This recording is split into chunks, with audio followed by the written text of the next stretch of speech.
Welcome to the G.L.O.E podcast, where we talk all things God, life, the ups and downs, organization, because chaos is not cute, and entrepreneurship, aka chasing those dreams. Here, we glow boldly and live purposefully. I'm your host, Angel, and around here, we keep it real, mixing faith, strategy, and a few laughs along the way. Whether you're trying to get your business together, organize your life, or just need a little motivation, you're in the right place. If you've been hanging around for a while, welcome back, and I hope you bought a friend. If you're new here, welcome. Get comfy and stay a while. Today, I am talking with Olena Sadoma. Olena is a personal energy coach for the last 7 years. She has helped entrepreneurs 10 times their growth by raising their energy levels. No woohoo stuff, but carefully curated protocols and tools that raise your energy, enabling you to do what you are meant for or always wanted to do, either by starting a dream project or simply being able to do the next needed action to grow your business. Everyone, let's welcome Olena. I got it correct, right? Yeah. Hey, okay. Y'all who listen to the show, that's my biggest fear is messing up someone's name. So I always have to check to make sure that I got it right. Welcome. Thank you so much for being here. Thank you for hosting me. You're welcome. Is there anything else you'd like to share before we get started? Well, the only thing was directly into what we are afraid of, making mistakes. But isn't life just making mistakes and going with the flow and owning them? Like, even if, I don't know, I call you Jesse and then you say, no, it's Angel. And I'm like, okay, now I learned from that. Rather than okay, let's not do it because I'm afraid of making mistake. No, that's okay. Like, we're all humans. Yes. So, yeah. So just let's start with that. Yes. Mistakes are okay. Mistakes are. Thank you. I appreciate that. You made me feel better there.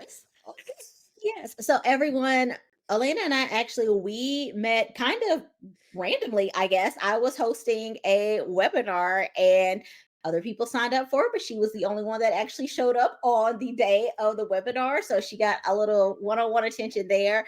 And then afterwards, we chatted a bit. And then she also joined the podcast hub. And even before I knew she had joined the podcast hub, I was like, I'd love to have you on my show. So here we are today.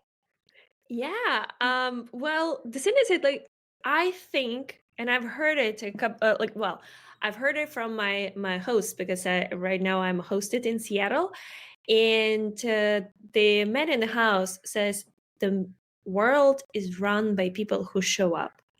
And I see it so much in our life that we actually show up, that we are there. We are not pushing it away someday. That turns into never, basically. Right. It's basically taking the opportunity to connect and build something meaningful. And that's what happened here. Yes, I agree. So energy. What is a personal energy coach and how did you become one? This is my first time hearing about it. Well, okay. So I help you control your energy. I help you manage it. So whenever you feel sluggish, whenever you feel under the weather, whenever you feel oh my God, I don't have any strength to do this, I help you how to navigate that and how to feel energetic at any point of your life. Okay. That's basically what I do. Okay. So how do you manage your energy? Well, first you have to observe it. First you have to understand that it's actually something that doesn't happen because of the chance. Doesn't happen because you are young and energetic and I don't know, we think that people in their 20s are more energetic than people in their 80s, but well, I've seen people in their 20s that can barely do anything, and in 80s that are like, oh my God, let's just go somewhere. Yeah, we're on a marathon or something. Oh yeah, so it's it totally is controllable, and is controllable by you. So the first thing to manage the energy is basically observe where I am. How do I feel now? And basically this is the primary question that goes through every journey I do with myself, with my clients, is I urge you to ask yourself a question. How do I feel now? And rate from 1 to 10. Very simple. And there is no right or wrong scale. Okay. Your 10 is going to be your 10. My 10 is going to be my 10. My 1 is going to be mine. And yours is going to be yours. So, like, Angel, how do you feel right now? Right now, one's the lowest and 10 is the Yep. highest. Yep. I'm gonna go about a 4. About a 4. Yes. Okay. And that's where you are.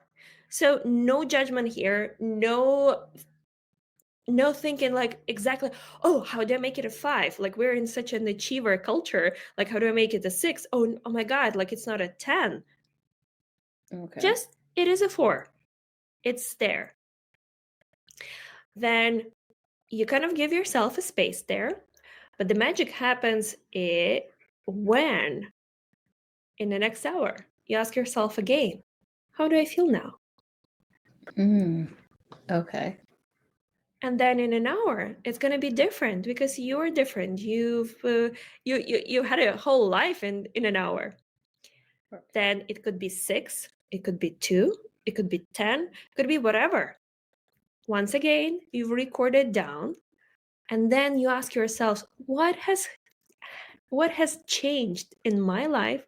What has happened in this given hour that my energy has changed? Oh, so kind of like a check-in with yourself to see if Yep. you've gone up or down with it. Up or down, or stayed the same, and just like going back and seeing what happened to you in that hour. And so this is basically you're making a little assumption. Oh, I don't know, I had a good meal, so my energy went up. Or you know what, I kind of feel sluggish, I want to fall asleep, so I'm sleepy right now, so my energy is lower. And you're just writing that down. And believe me, in just one day of doing this practice, and I have a handy planner that you can actually record it there and do some more stuff. But just in one day of recording that, observing yourself, you're going to have your unique list of things that give you energy and things that drain energy from you. Okay. I never thought about that because, of course, certain things drain your energy and certain things give you energy. Like, Mhm. if you know that if you're going to go work out, that, okay, that's going to give you energy and boost your energy. But you know that maybe if you're going to go, I don't know, sit in the car pickup line or something, that Mhm. might drain your energy. But you don't think about the little things in between it that can also either take your energy away or bring your energy up. So I like that, doing a check in with yourself and noticing when it drops or when it goes up. Yeah, so basically you're paying attention to yourself, and you're paying attention to your body, to your cues, to your mood, to whatever you feel, whatever you do. It's already quite good because you're paying attention to yourself. So you're kind of giving yourself some energy, because where attention goes, energy flows. That's what I picked up from Tony Robbins, and I like hands-on agree with him 100% on that.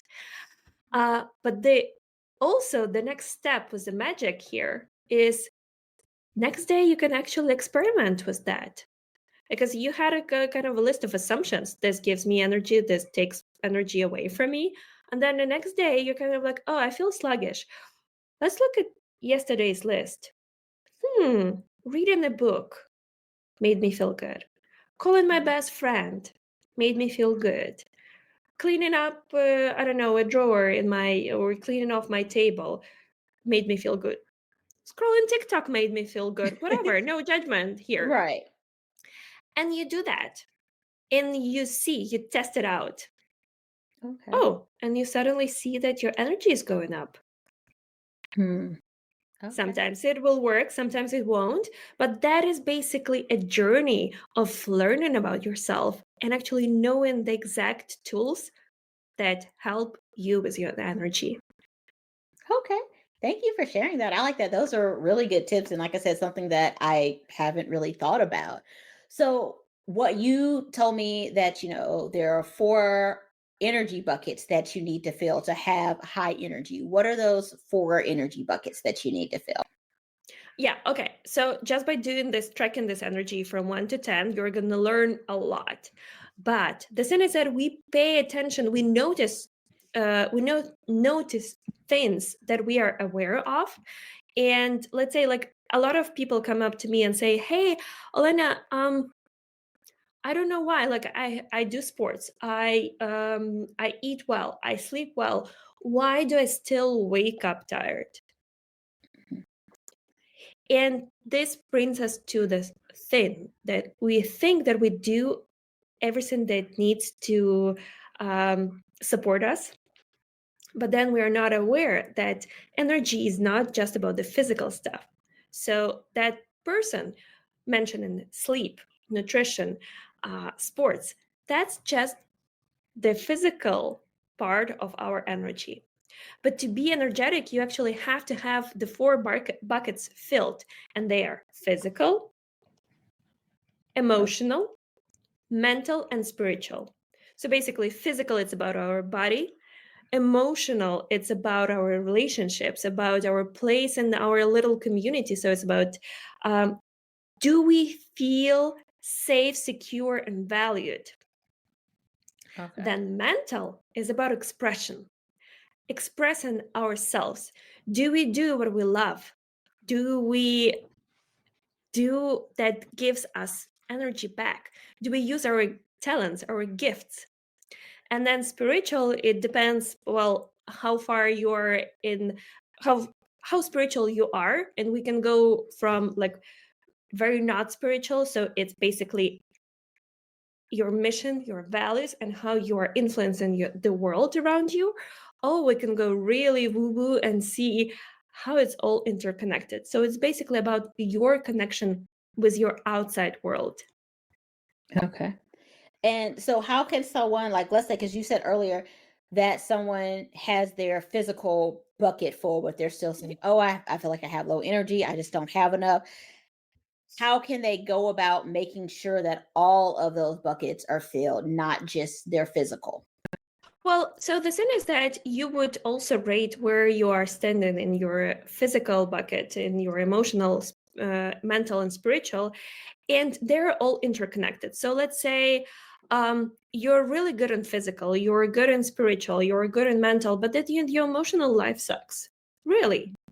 It's like you're having this bad relationship with your colleagues, whatever. It's like, and it's draining. You're already like, you think about it, and that like it makes your body shrink. It makes you like really uncomfortable, and you're already expecting it like to be really bad.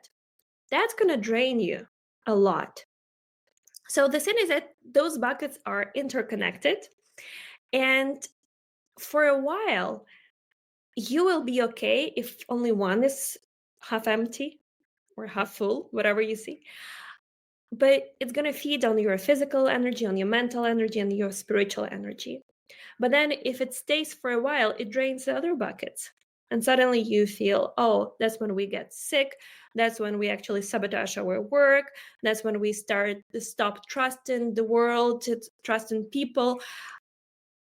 So you kind of want to have those filled up, but I would not urge you to say, hey, like each and every bucket has to be all the time full. No, we have different seasons in life. We have different starting points. So I would say, look at the bucket that is the most empty bucket or the least full, and just work on that one. Ask yourself, what can I do the next 48 hours to actually make myself feel better emotionally or spiritually or mentally? So let's say, I don't know, you work at the job that you absolutely hate. It pays your bills, but you're like, oh my God, no, I don't like it. Switching the job is going to be like quite a major decision. So you're going to do it overnight. But mental energy is about actually applying your gifts. So, can I do a little project of mine that is going to give me a lot of energy back? Can I do a volunteer service? Can I don't know, create art? Do something. Little things that are going to fill my bucket a little bit more and more. And you don't have to fill it overnight to 10, let's say, from 1 to 10. No, just the tendency of going up. That will give you a momentum. And then you're gonna just sit straighter and like, oh, actually I feel a little bit better now. What else can I do? And on that momentum, you are probably going to be able to look at other challenges in your life and they're like, oh, that seemed impossible yesterday, but today I feel like it's more approachable. Okay. Okay. Cool.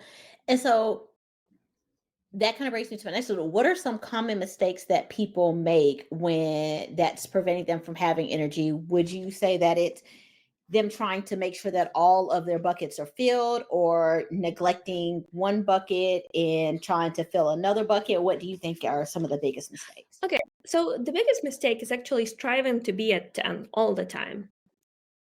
In terms of the buckets, in terms of the energy overall, be at 10 all the time. But 10 is not a productive state, actually. So in my planner, you're going to see there are different zones, energy zones that we live in. And so from 1 to 3, it's a burnout zone. From 4 to 6, it's an active recovery zone. Then from 7 to 9 is a productive zone, and 10 is a peak state. So people hear 10. Oh, I want to be at 10 all the time. No, you don't want to be there. Right. Because being at 10 is exhausting. Yes, it gives you, so it's kind of like a paradox. So yes, it gives you a lot of energy to make a leap, to make a next step, like to shift to a new level. So that's when we create the best ideas, the most risky things that we do. We actually like, you kind of like feel high and motivated, like yes, I can do it. Okay. But then it's not sustainable for a long time. Once you make, I don't know, like you create a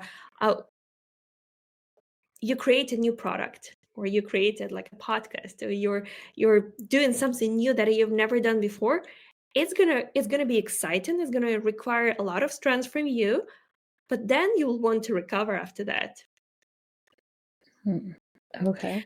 So the biggest mistake is striving to be at 10, but we actually have to be navigating from the active recovery zone to productivity, up and down, because we have to breathe in, breathe out. There is night and day, there are rhythms, and we need to be active and we need to recover.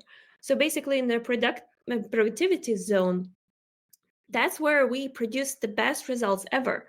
That's when we do the work that needs to be done and we are good at it. Then the active recovery is when we can do simple tasks that don't require us like a lot of our mental capacity, a lot of our thinking. Is like the mechanical work that we need to do. I don't know, like everyday life, like clean our inbox, not actually page people. No, that's not a active recovery. Like Right. no, that's for another time. But actually do stuff that needs to be done, Okay. but you're resting. So that's where we have to be. And that is okay that we have waves. It's just we have to do the right work and the right time. So not trying to make ourselves create new ideas, create content, being in the burnout zone.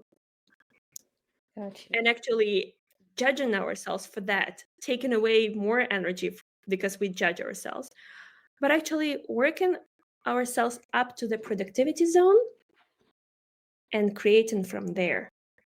And then respecting being in the active recovery zone or burnout and actually giving ourselves some space to recover.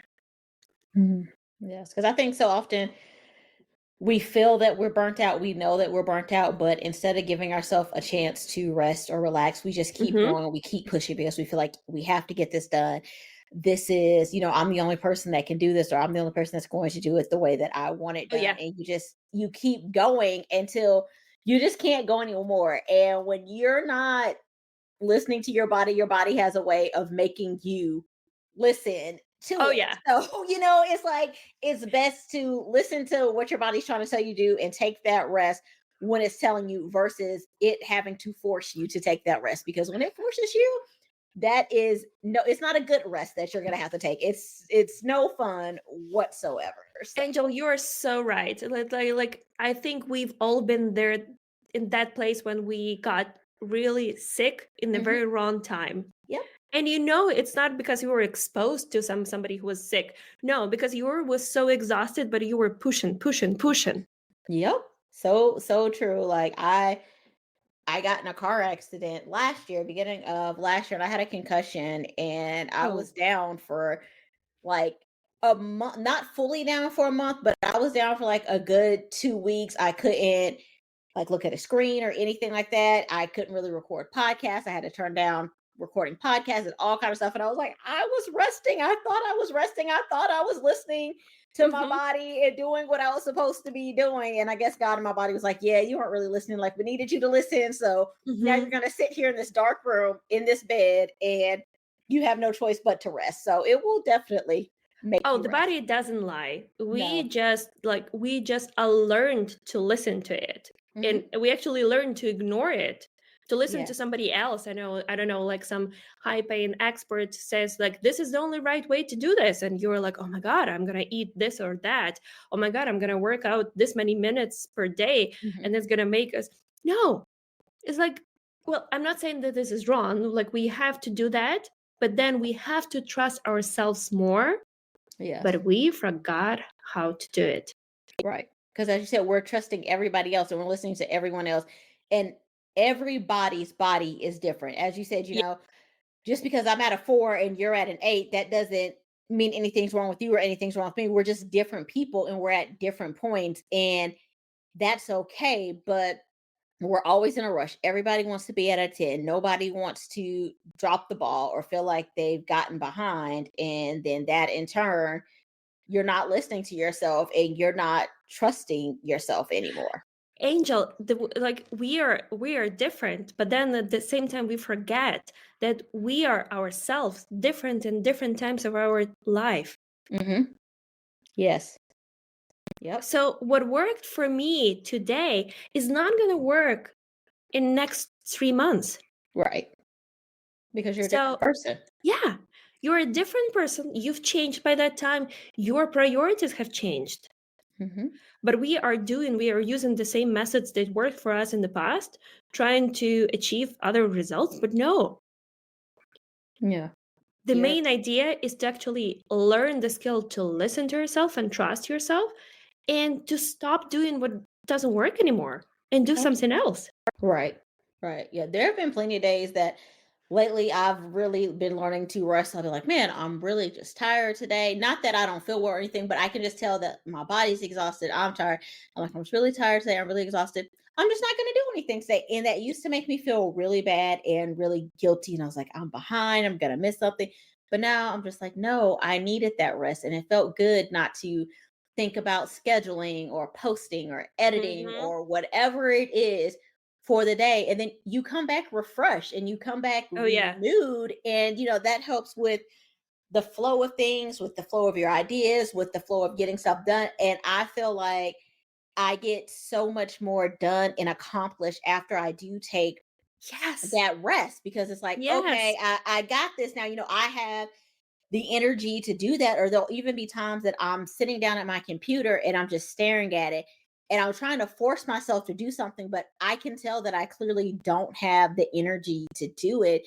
And Oh what yeah. I have learned from trying to force myself to do it is that's when I like mess up. That's when I do something I wasn't Mm-hmm. supposed to. I schedule something for the wrong day, or I'm making a bunch of typos, or just Oh something yes. completely crazy that I don't realize because my energy is low at that time, but I've gone ahead and scheduled it. And then when it comes out 2 weeks later, I'm like, I wrote that. I said that. And then I'm like, this is why you don't do stuff when you're tired or you're just really not feeling it. So now I have to go back and edit all of this to make it make sense. So But Angel, we are in the culture that doesn't allow that. mhm. So We true. have jobs and we have to appear there like we're at 10 and be there like the boss is not going to care like whether like you had a bad night yesterday. Right. You come here and you do your job. Mhm. Yeah, you leave it at the door and you keep it moving. Yep. So that's like this culture outside. But then the other thing is, even for those people who are not tied to 9 to 5, we are those bad bosses to ourselves. Yes. Oh, We yes. we make ourselves push through. Mm-hmm. Even if we don't want to, if we don't feel like, but that's when, as you've said, that's when we sabotage our work. That's when we show up not at our best, and we serve, like, especially like if you're in the client industry, in the service industry, you are serving your clients really badly. Yes, you You are are. doing a disservice to You them. are. You really are. And like for me, because I'm not a morning person. Like I've never been a morning person. If I have something I have to do in the morning, I'll get up, I'll go do it, whatever. I'll find my energy from somewhere. But I've always done like my best work at night. And that's Mm-hmm. what I prefer to. But lately at night, I've been super tired and I just want to lay down in the bed and rest. Even if I'm not going to sleep, if I'm just laying there Mm-hmm. watching a show on TV or something, I just want to rest. And at one point, I was feeling really guilty about it. I was like, well, I have an hour to sit here and watch the show. That's an hour that I could be working on something because, I'm just sitting Mm-hmm. here doing nothing. But I'm like, no, I need to rest. And even though I don't feel tired, I know that I am still tired. And I know that that's where those like mistakes and stuff like that are Oh going to yeah. come in. So what I've started doing is during the week, like usually like Sunday through Thursday, because that's like the week. Um, I go to bed. I'll lay down at like 8:45, 9 o'clock. My son and I will do our bedtime routine and stuff like that. Then my husband and I will watch a TV show or something, or we might just all fall asleep. And I realize that Yeah. that's fine. Then Friday and Saturday night, usually more so on Friday night, I'll put on a movie, and just to make sure that I'm not overdoing it and I'm making sure to give myself rest. I'll try to put on a movie, like a movie that just random movies that I used to like growing up or something like that. Mm-hmm. Something that I know what's happening in it, so I can listen to it, but I'm not fully paying attention to it. So I'll put the movie on and then I'll work. At the end of the movie, I reevaluate how I'm feeling. And I look at the clock and I'm like, okay, it's 9:45. Am I tired right now or do I want to keep Mm-hmm. working? And usually I'll keep working. And so I'll usually get through like two movies depending on how long the movies are on a Friday night. But I've learned that that's what works for me, is that I Mm-hmm. do that, try to pick a movie that's at least hour and 45 to 2 hours long. No, my first movie that I pick, I usually try to do something that's a little over 2 hours. Then after that one goes off, I'll reevaluate and I'm like, okay, Mm-hmm. do I feel like watching a whole nother movie, or do I feel like I maybe only have another hour in me? If I feel like I only have another hour in me, I'll put on a TV show and let that kind of run in the background. So I've kind of found a little bit of balance in what works for me, but I feel like I get my best work done on Friday nights between the hours of like 8 and 11:30 p.m. I've learned that. And that is the best thing. You learn about yourself. You know that this works for you now and you use it. And that might change. As you've said, like before that, you were like a night person and you could be like very active. Now you say, oh no, I actually need to go to bed. And kudos for you that you are doing that. Thank The other side of the story, so like, okay, yes, we do sabotage when we're tired, but I just I came back from a nice vacation, really the vacation where I tired my body, but I let my mind rest. Like I you. didn't even want to touch my phone. Seriously, I was splitting wood. I was putting huge locks on the car. I was driving them away, like oh, I was working with my hands, with my body. I was tired physically, but I had such a rest. Yes. And you know what's the consequences of that? On Monday, I just could not open my laptop. I wanted to do my Yes. work. I was like jumping at it. You know what? In under 4 hours, I finished everything that I usually do for the whole week. Because you had that energy, you were Yep. refreshed and you felt good. And I agree with that so much. Yes, it's so wonderful. And that's how I felt sometimes when I just actually listen to my body and I take those rests. Then the next day when I get back to it, I'm like cranking stuff out and I'm done with it. And I Mm-hmm. look up and I'm like, oh, I'm finished, versus when I've just been going, going, going, going, going for days in a row. And I'm just sitting there and I'm like, I've looked at the same thing on my to-do list 5 times and it hasn't gotten done yet. Well, you know what? It actually makes me think right now that we are also in the culture, so the hustle culture. And we are kind of used to stopping when we're collapsing. Yes. Yep. So like we're gonna stop our work whenever we are like, oh my god, I cannot take anymore. And then you push a little bit more. Right. But the thing is that, okay, so one of the parts of like when I work with my clients, we work a lot with their sleep. So many come to me with having their sleep cycles figured out, but many, they're not there. And the first thing that we do, we actually decide on a cutoff time when you stop working. Okay. That's the hardest part. Seriously, the hardest part in my work to stop people from working when they feel like, oh, I can do more. Yeah. But I'm not gonna go into the details because I can talk for hours about that. But the thing is that you will notice when you kind of like drowse into sleep, when you get into bed and you read a book and then you're like, oh, I think I'm gonna switch off the light. You turn around and then you just like slowly doze off. Mm-hmm. You'll wake up so recovered. Okay. But then most of the people, what they do, they push to the limits when they cannot keep their eyes open. Yes, I've done that And before. even if they got their 8 hours of sleep, even if they got it like right, because like we all know that like you have to go earlier at night, still, if we are collapsing into bed, our nervous system takes another extra couple of hours to shut down. So instead of actually sleeping, our brain is still working. So you're not actually recovering from that. Right. So actually implementing in your routine that you cut off your work during the day, during the week, during the months, and you make yourself rest, even if you feel like you can go more, that's actually the best thing you can do to yourself, because you will jump at work like I did on Monday. Right. Yeah, because you're refreshed and you feel better about it and you haven't been thinking about it all weekend. Yep. Yeah. Okay, I love it. Well, Elena, thank you so much for sharing like tips on energy. And I learned a lot because it's not something that you really think about, I guess. It's more so you just think of energy as like I either have it or I Yeah. don't. There's no way to get it back. And you don't think about all the things that kind of factor into it. So Well, as I say, like we can take energy as a chance that happens. Oh, I'm energetic today. Oh, I'm not. Like good if you respect that and you work with like if you are not energetic and you still work, and good for you. But I believe that energy is a choice. okay. And once we decide that we want to be energetic, that we want to show up for ourselves, for our loved ones, for our clients, that's when you start controlling that. That's when you search for answers and the answers are out there. Okay. Awesome.